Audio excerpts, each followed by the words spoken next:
ਤੁਹਾਡੀ ਜ਼ੁਬਾਨ ਬੰਦ ਕਰ ਦਿੱਤੀ ਗਈ ਹੈ। ਤੁਸੀਂ ਉਹੀ ਲਫ਼ਜ਼ ਬੋਲੋਗੇ ਜੋ ਗੰਗਾ ਰਾਮ ਨੂੰ ਬੋਲਣ ਲਈ ਕਿਹਾ ਜਾਏਗਾ। ਗੰਗਾ ਰਾਮ ਚੂਰੀ ਖਾਣੀ ਆ, ਤੇ ਜੇ ਗੰਗਾ ਰਾਮ ਕਹੇਗਾ ਮਿਰਚ ਖਾਣੀ ਆ ਤਾਂ ਉਹ ਮਿਰਚ ਸ਼ਬਦ ਅਣਪਾਰਲੀਮਾਨੀ ਹੋਏਗਾ। ਔਰ ਇਹ ਹਦਾਇਤਨਾਮਾ ਜਾਰੀ ਹੋ ਚੁੱਕਿਆ ਹੈ ਔਰ ਤੁਸੀਂ ਜ਼ੁਬਾਨਬੰਦੀ ਦੇ ਦੌਰ 'ਚ ਪ੍ਰਵੇਸ਼ ਕਰ ਗਏ ਹੋ।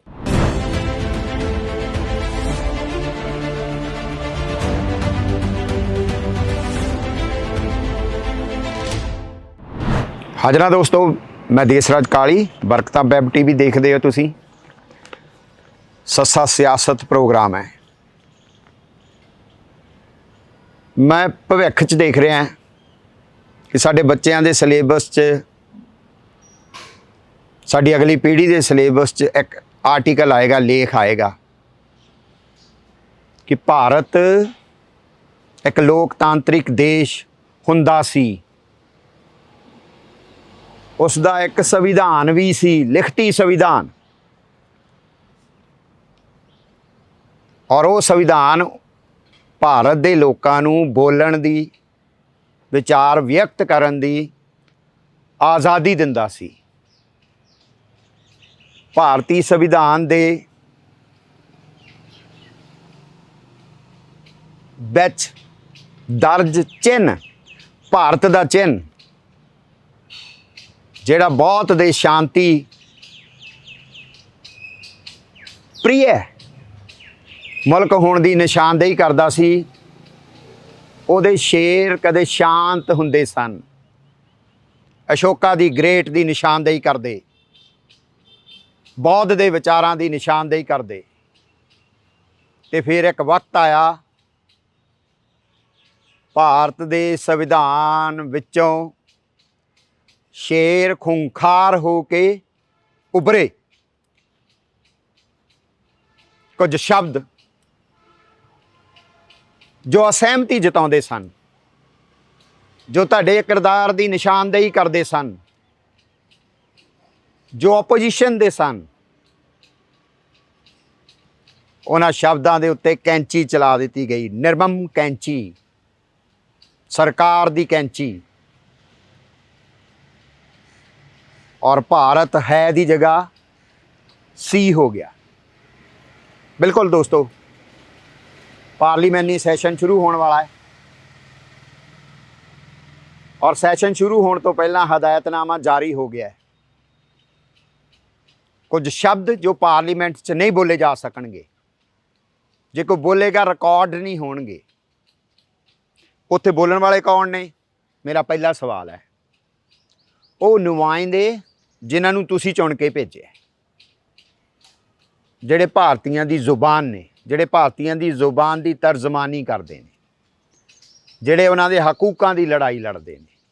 ਜੇ ਸੱਤਾਧਾਰੀ ਹੈ ਕੋਈ, ਤੇ ਆਪੋਜੀਸ਼ਨ ਨੇ, ਵਿਰੋਧੀ ਪਾਰਟੀਆਂ ਨੇ ਇੱਕ ਆਪਣੀ ਭੂਮਿਕਾ ਨਿਭਾਉਣੀ ਹੁੰਦੀ ਹੈ, ਬਿਲਕੁਲ ਜਿਵੇਂ ਗੱਡੀ ਦੇ ਦੋ ਪਹੀਏ। ਪਰ ਤੁਸੀਂ ਹੈਰਾਨ ਮੰਨੋਗੇ ਕਿ ਪਹਿਲਾਂ ਤਾਂ ਲੋਕਾਂ 'ਚ ਇੱਕ ਖੌਫ, ਇੱਕ ਹਿੰਸਾ, ਅਰਬਨ ਨਕਸਲ, ਮੌਬ ਲਿੰਚਿੰਗ, ਮਾਓਵਾਦੀ, ਖਾਲਿਸਤਾਨੀ, ਨਕਸਲੀ, ਪਤਾ ਨਹੀਂ ਕੀ ਇਹ ਸਾਰੇ ਹੀ ਸੰਘ ਦੇ, ਭਾਜਪਾ ਦੇ, ਸਟੇਟ ਦੀ ਸ਼ਹਿ ਤੇ ਬੋਲਣ ਵਾਲੇ ਬੋਲਦੇ ਸੀ। ਔਰ ਇੱਕ ਖੌਫ ਦਾ ਮਾਹੌਲ ਖਾਸ ਕਰ ਮਾਈਨੋਰਿਟੀਜ਼ ਦੇ ਵਿੱਚ, ਦਲਿਤਸ ਦੇ ਵਿੱਚ, ਟਰਾਈਬਲਸ ਦੇ ਵਿੱਚ ਭਰਿਆ ਜਾ ਰਿਹਾ ਸੀ ਔਰ ਉਹਨਾਂ ਨੂੰ ਸ਼ਹਿ ਦਿੱਤੀ ਜਾਂਦੀ ਸੀ। ਜੇ ਸਾਡੀਆਂ ਕੋਰਟਾਂ ਦੇ ਵਿੱਚ ਵੀ ਮੌਬ ਲਿੰਚਿੰਗ ਵਰਗਾ ਸ਼ਬਦ ਔਰ ਆਪੋਜੀਸ਼ਨ ਨੂੰ ਪੱਪੂ ਔਰ ਮੀਡੀਆ ਮੇਨ ਸਟਰੀਮ ਕਾਰਪੋਰੇਟੀ ਬੇਸ਼ਰਮੀ ਦੀ ਹੱਦ ਤੱਕ ਇਹ ਸਾਰੇ ਦਾ ਬੁਲਡੋਜ਼ਰ ਮੁਸਲਮਾਨ ਤੇ ਫੇਰਿਆ ਜਾਏਗਾ। ਇਹ ਖੌਫ। ਤੇ ਜੇ ਪਾਰਲੀਮੈਂਟ 'ਚ ਕੋਈ ਤੁਹਾਡੇ ਨਾਲ ਅਸਹਿਮਤੀ ਜਤਾਉਂਦਾ ਹੈ, ਮੈਂ ਤੁਹਾਡੇ ਨਾਲ ਲਫ਼ਜ਼ ਔਰ ਵਿਅੰਗ ਹੈ, ਸਟਾਇਰ ਹੈ, ਵਿਡੰਬਨਾ ਹੈ, ਆਇਰਨੀ ਹੈ, ਮੈਂ ਤੁਹਾਡੇ ਨਾਲ ਸ਼ੇਅਰ ਕਰਦਾ ਉਹ ਲਫ਼ਜ਼ ਜਿਨ੍ਹਾਂ ਦੇ ਉੱਤੇ ਰੋਕ ਲਾਈ ਗਈ ਹੈ, ਹਦਾਇਤਨਾਮਾ ਆਇਆ ਹੈ, ਔਰ ਤੁਸੀਂ ਉਹਨਾਂ ਲਫ਼ਜ਼ਾਂ ਦੇ ਵਿੱਚੋਂ 2014 ਤੋਂ ਬਾਅਦ ਦੀ ਸਰਕਾਰ ਦੇ ਸਾਰੇ ਕਾਰਨਾਮੇ ਮੈਂ ਸ਼ਬਦ ਵਰਤ ਦਿੰਦਾ, ਉਹ ਸਾਰੇ ਹੀ ਦੇਖ ਸਕਦੇ ਹੋ। ਜੋ ਕੁਛ ਹੋਇਆ ਭਾਰਤ 'ਚ ਤੁਸੀਂ ਸਾਰੇ ਜਾਣਦੇ ਹੋ, ਭੁਗਤ ਭੋਗੀ ਹੋ। ਚਮਚਾ ਸਭ ਤੋਂ ਪਹਿਲਾ ਲਫ਼ਜ਼। ਮੈਂ ਇਹ ਕਾਰਪੋਰੇਟਿਵ ਮੀਡੀਆ ਲਈ ਨਹੀਂ ਵਰਤ ਰਿਹਾ। ਚਮਚਾਗਿਰੀ ਬਿਲਕੁਲ ਨਹੀਂ ਮੀਡੀਆ ਲਈ ਤਾਂ ਬਿਲਕੁਲ ਨਹੀਂ ਵਰਤ ਰਿਹਾ ਇਹ ਸ਼ਬਦ। ਇਹਨਾਂ ਸ਼ਬਦਾਂ ਦੇ ਉੱਤੇ ਰੋਕ ਲਾਈ ਗਈ ਹੈ। ਇਹ ਰਿਕਾਰਡ ਨਹੀਂ ਹੋਣਗੇ ਪਾਰਲੀਮੈਂਟ 'ਚ। ਦੋਗਲਾ ਤੁਸੀਂ ਜਿਹਦੇ ਲਈ ਮਰਜ਼ੀ ਵਰਤ ਲਓ, ਮੈਂ ਨਹੀਂ ਕਿਸੇ ਲਈ ਇਸਤੇਮਾਲ ਕਰ ਸਕਦਾ। ਜੁਮਲਾ ਜੀਵੀ, ਮੈਂ ਕਿਵੇਂ ਆਪਣੇ ਪ੍ਰਧਾਨ ਮੰਤਰੀ ਨੂੰ ਇਹ ਕਹਿ ਦੇਵਾਂ। ਬਾਲ ਬੁੱਧੀ, ਕੋਵਿਡ ਸਪਰੈਡਰ, ਯਾਨੀ ਤੁਸੀਂ ਯਾਰ ਮਹਾਮਾਰੀ ਨੂੰ ਵੀ ਪੋਲੀਟੀਕਲਾਈਜ਼ਡ ਕਰਦੇ ਹੋ। ਇਹਦੇ ਤੇ ਵੀ ਰੋਟੀਆਂ ਸੇਕਦੇ ਹੋ ਪੋਲੀਟੀਕਲ। ਮਹਾਮਾਰੀ ਹੈ, ਲੱਖਾਂ ਲੋਕ ਮਰੇ ਨੇ, ਪੂਰੇ ਵਰਲਡ 'ਚ ਹਾਹਾਕਾਰ ਮਚੀ ਹੈ, ਅਜੇ ਤੱਕ ਕੇਸ ਆਈ ਜਾ ਰਹੇ ਨੇ।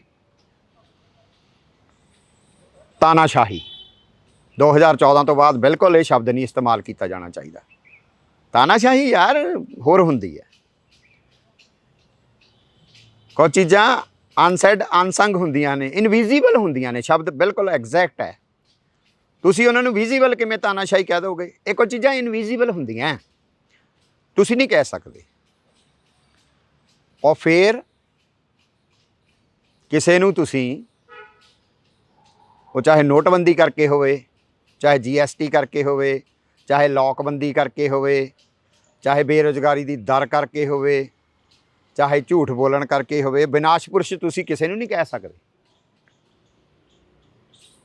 ਅਸੀਂ ਆਪਣੇ ਵੱਡਿਆਂ ਨੂੰ ਲੋਹ ਪੁਰਸ਼ ਕਰਕੇ ਜਾਣਦੇ ਹਾਂ, ਤੁਸੀਂ ਵਿਨਾਸ਼ ਪੁਰਸ਼ ਇਸਤੇਮਾਲ ਕਰਦੇ ਹੋ।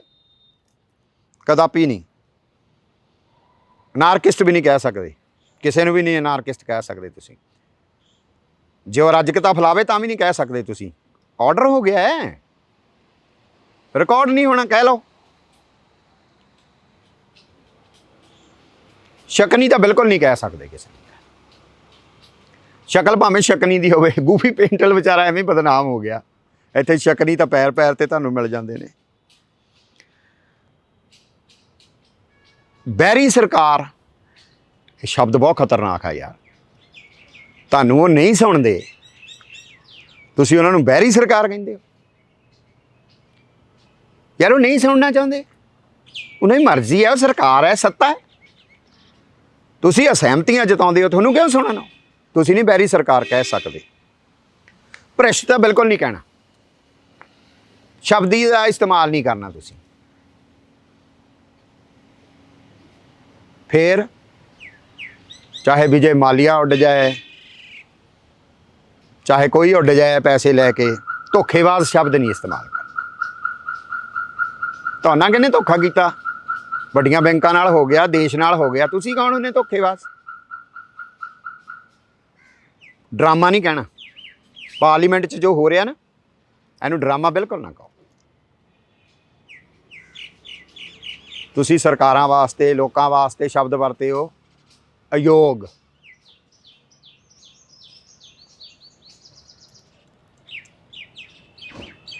ਤੁਸੀਂ ਅਯੋਗ ਕਹਿਣ ਵਾਲੇ ਕੌਣ ਹੁੰਦੇ ਆ? ਇੱਥੇ ਪੰਜਾਬ ਦੇ 92 ਨੂੰ ਅਯੋਗ ਕਹੀ ਜਾਂਦੇ ਨੇ ਸੋਸ਼ਲ ਮੀਡੀਆ ਦੇ ਉੱਤੇ। ਯਾਰ ਹਾਈਟ ਆ, ਤੁਸੀਂ ਪਾਰਲੀਮੈਂਟ 'ਚ ਨਹੀਂ ਕਹਿ ਸਕਦੇ, ਪੰਜਾਬ 'ਚ ਕਿਵੇਂ ਕਹੋਗੇ? ਗੱਦਾਰ ਸ਼ਬਦ 'ਤੇ ਰੋਕ ਲਾਤੀ ਗਈ ਹੈ। ਗੱਦਾਰ ਬਹੁਤ ਖਤਰਨਾਕ ਸ਼ਬਦ ਹੈ। ਮੇਰਾ ਇੱਕ ਦੋਸਤ ਹੈ, ਪੇਂਟਰ ਹੈ, ਬਿਨੇ ਵਡੇਰਾ। ਉਹਨੇ ਇੱਕ ਵਾਰੀ ਪੇਂਟਿੰਗ ਬਣਾਈ, ਬੜੀ ਮਕਬੂਲ ਹੋਈ। ਬੰਦੇ ਨੇ ਮਖੌਟੇ ਪਾਏ ਹੋਏ ਨੇ, ਸਿਰ 'ਤੇ ਗਿਰਗਿਟ ਹੈ, ਔਰ ਉਹ ਸ਼ਰਮਿੰਦਾ ਹੋ ਰਿਹਾ ਕਿ ਮੇਰੇ ਤੋਂ ਪਹਿਲਾਂ ਰੰਗ ਵਟਾਈ ਜਾਂਦਾ। ਔਰ ਤੁਸੀਂ ਸਰਕਾਰ ਦੇ ਸਾਹਮਣੇ, ਪ੍ਰਾਈਮ ਮਿਨਿਸਟਰ ਦੇ ਸਾਹਮਣੇ, ਗ੍ਰਹਿ ਮੰਤਰੀ ਦੇ ਸਾਹਮਣੇ ਤੁਸੀਂ ਗਿਰਗਟ ਸ਼ਬਦ ਦਾ ਇਸਤੇਮਾਲ ਕਿਵੇਂ ਕਰ ਸਕਦੇ ਆ? ਫਿਰ ਹੰਝੂਆਂ ਦੀ ਕੀਮਤ, ਰੋਣ ਦੀ ਕੀਮਤ ਲਾਲ ਕ੍ਰਿਸ਼ਨ ਅਡਵਾਨੀ ਨੂੰ ਪਤਾ ਹੈ। ਤੁਸੀਂ ਘੜਿਆਲੀ ਹੰਝੂ ਕਹੀ ਜਾਂਦੇ ਆ। ਅਸੱਭਿਆ ਵੀ ਨਹੀਂ ਕਹਿਣਾ, ਹੰਕਾਰ ਬਿਲਕੁਲ ਨਹੀਂ ਕਹਿਣਾ, ਕਾਲਾ ਦਿਨ ਤਾਂ ਉੱਕਾ ਹੀ ਨਹੀਂ ਕਹਿਣਾ। ਤੁਸੀਂ ਹਨੇਰੇ 'ਚ ਵੀ ਚਲ ਜਾਓ, ਜ਼ਮੀਨ ਗਰਕਾਬ ਵੀ ਹੋ ਜਾਏ, ਕਾਲਾ ਦਿਨ ਨਹੀਂ ਕਹਿਣਾ। ਜੋ ਹੋ ਰਿਹਾ ਭਾਰਤ 'ਚ ਸਭ ਨੂੰ ਪਤਾ ਕਾਲਾ ਬਾਜ਼ਾਰ ਹੈ, ਪਰ ਪਾਰਲੀਮੈਂਟ 'ਚ ਨਹੀਂ ਕਹਿ ਸਕਦੇ।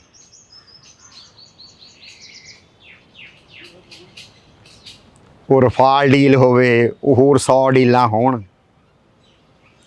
ਉਹਦੇ ਲਈ ਕੋਈ ਸ਼ਬਦ ਇਸਤੇਮਾਲ ਕਰੋ ਸਫਿਸਟੀਕੇਟਡ ਜਿਹਾ। ਖਰੀਦੋ ਫਰੋਖਤ ਨਾ ਕਹੋ। ਖਰੀਦੋ ਫਰੋਖਤ ਜਿਹੜਾ ਉਹ ਜੋ ਗੁਜਰਾਤ 'ਚ ਹੁੰਦਾ, ਜੋ ਅਹਿਮਦਾਬਾਦ 'ਚ ਹੁੰਦਾ, ਜੋ ਦਿੱਲੀ 'ਚ ਹੁੰਦਾ, ਦੰਗਾ ਨਹੀਂ ਕਹਿਣਾ।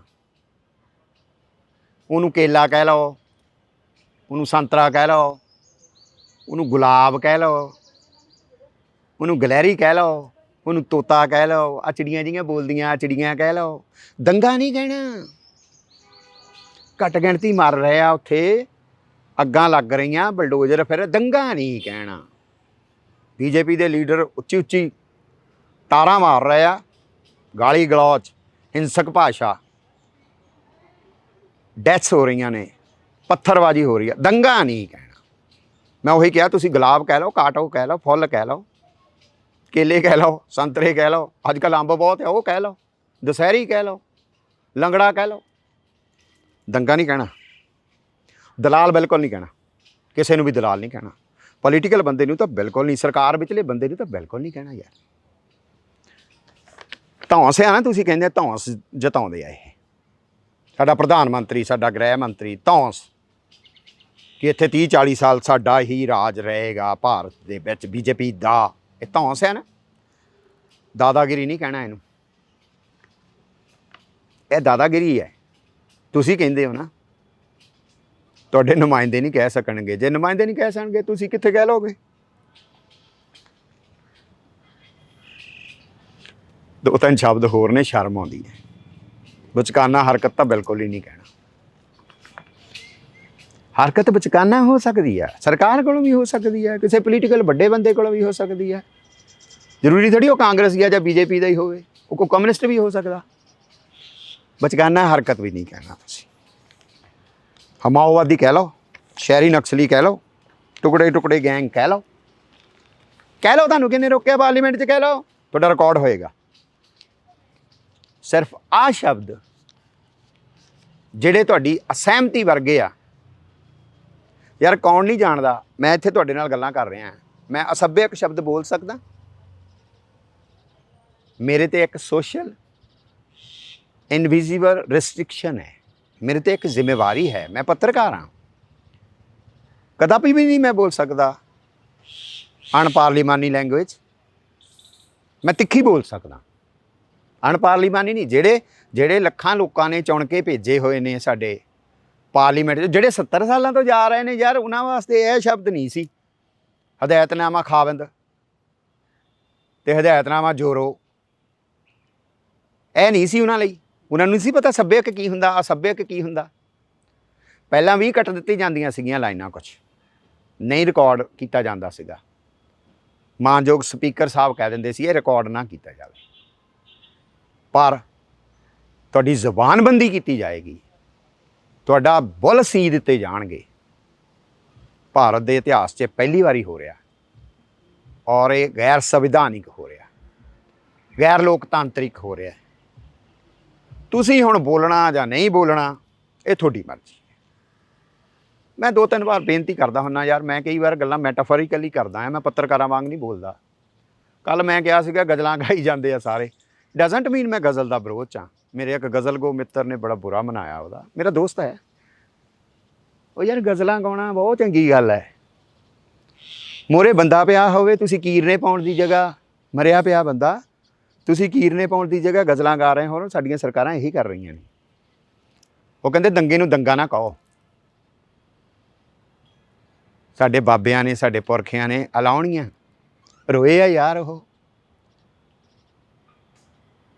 ਜਿੱਥੇ ਰੋਣਾ ਹੁੰਦਾ ਉਹ ਬਣਾਈ ਕਮੇਟੀ ਗਾਇਕਾਂ ਜਿਹਾਂ ਨੇ। ਕਿਸੇ ਦੋਸਤ ਨੇ ਬੜੀ ਅੱਛੀ ਵੀਡੀਓ ਪਾਈ, ਉਹਨਾਂ ਨੇ ਫੋਟੋ ਖਿਚਾਈ ਆਪਣੀ ਸਾਰਿਆਂ ਨੇ, ਕਲਾਕਾਰਾਂ ਨੇ ਹੱਸਦਿਆਂ ਦੀ, ਤੇ ਮੂਸੇਵਾਲਾ ਦੇ ਅਫਸੋਸ 'ਚ ਉਹ ਕਹਿੰਦਾ ਯਾਰ ਜੇ ਰੋਣਾ ਨਹੀਂ ਆਉਂਦਾ ਮੂੰਹ ਰੋਣ ਵਰਗਾ ਕਰ ਲਓ।